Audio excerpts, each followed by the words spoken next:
Orang kaya cakap tidur duit pun masuk sebab mereka tak bergantung pada satu sumber pendapatan saja. Mereka ada pelbagai pendapatan, gaji daripada kerja tetap, pulangan daripada pelaburan, duit daripada perniagaan sampingan. Mungkin ada lagi yang kita tak tahu. Kalau satu jenis pendapatan terjejas, masih ada yang lain untuk tampung esok. Sebab mereka tak panik, tak stres dan tak risau setiap hujung bulan. Tapi kebanyakan orang hanya ada satu pendapatan.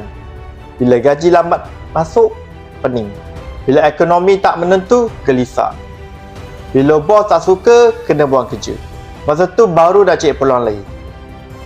Sebelum tu sila follow, like dan share video ni supaya dapat manfaat pada ramai orang.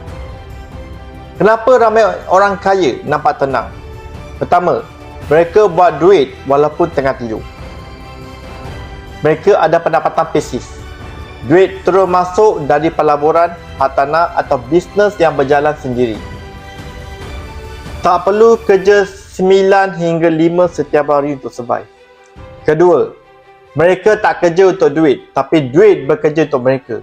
Orang biasa kerja keras untuk duit, tapi orang kaya guna duit untuk buat lebih duit. Mereka faham rahsia untuk gandakan pendapatan tanpa bergantung pada tenaga sendiri.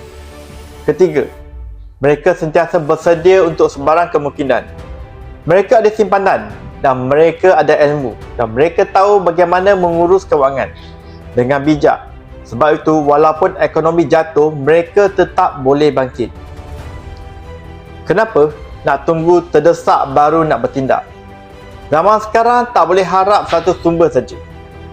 Nak tahu cara bina pendapatan kedua tanpa ganggu kerja tetap?